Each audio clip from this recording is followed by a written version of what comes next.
एक पिता और बेटी की प्यारी सी इमोशनल सैड लव स्टोरी। पसंद आए तो लाइक और शेयर जरूर करिएगा। पत्नी अपने पति से कहती है, पता नहीं क्या हो गया है हमारी पायल को, कल रात को खाना भी नहीं खाया और रो भी रही थी।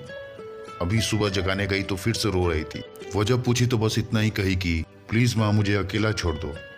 मुझे लगता है कि शायद उसे किसी ने प्यार में धोखा दिया है। डर लगता है कि कहीं वो खुद को नुकसान न पहुंचाए। पति थोड़ी खामोशी के बाद कहता है, ठीक है मैं देखता हूँ। इतना कहकर वो अपनी बेटी के कमरे में जाता है। पिता, पायल कैसी हो बेटा? बेटी, प्लीज पापा मुझे कुछ दिनों के लिए अकेला छोड़ दीजिए। पिता, ठीक है बेटा, मगर एक शर्त है। बेटी, बोलिए।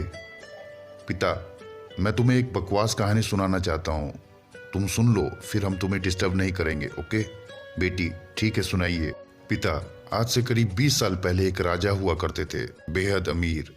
उसके 2 बेटे थे। बड़ा बेटा बेहद आज्ञाकारी और ईमानदार था। उस राजा को अपने बड़े बेटे पे नाज था। उसकी शादी एक खूबसूरत लड़की से कर दी गई। फिर वो खूबसूरत लड़की गर्भवती हुई। घर में खुशियां ही खुशियां छा गई, मगर राजा की जिद थी कि बेटा ही हो। फिर राजा ने अपने बहू के गर्भ का चेकअप करवाया तो पता लगा कि गर्भ में लड़की है। राजा ने बेटे को हुक्म दिया कि लड़की को गिरा दिया जाए।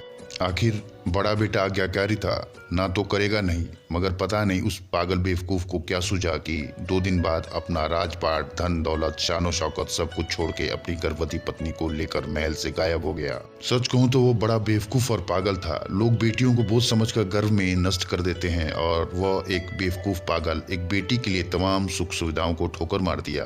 वो बाप की बात मानता तो आज उसकी जगह राजा होता। न जाने वो बेटी के लिए पागल बाप न जाने किस हालत में होगा। तभी पायल की माँ वहां आकर कहती है कि वो बेटी के लिए पागल शख्स और कोई नहीं, ये ही तेरे पिताजी हैं जो तुझे अपनी सच्ची कहानी सुना रहे हैं। तू कहती थी ना मम्मी, नाना नानी को तो मैंने देख लिया, काश पापा अनाथ ना होते तो दादा दादी का चेहरा भी देख लेती।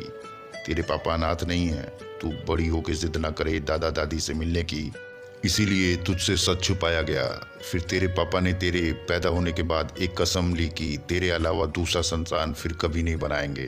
अखबार में इश्तिहार देकर तेरे दादा दादी ने बेटी को लेकर वापस आने को कहा था। मैंने भी जोर दिया वापस जाने को, मगर तुझे गोदी में उठाकर तेरे पापा ने बस इतना ही कहा, जिस घर में मेरी प्रिंसेस की हत्या का फरमान निकल गया हो वहाँ एक राजा कैसे सांस ले सकता है।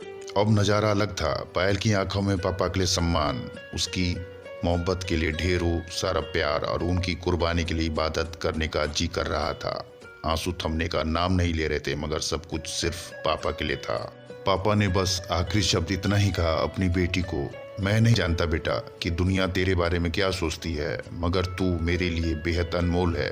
भले मैं आज कहीं का राजा नहीं रहा, मगर तू कल भी, आज भी और सदा के लिए मेरी प्रिंसेस ही रहेगी। बेटी ने दौड़कर अपने पापा को गले लगाकर रोते हुए कहा, आप असली राजा हो और मैं आपकी प्रिंसेस। सबकी पलकें गीली थी, मगर वह एक नई सुबह की शुरुआत थी जहां प्रिंसेस फिर से अपनी सियासत में लौट आई थी। बेटियां माता पिता की जान होती है, उनकी आन बान और शान होती है।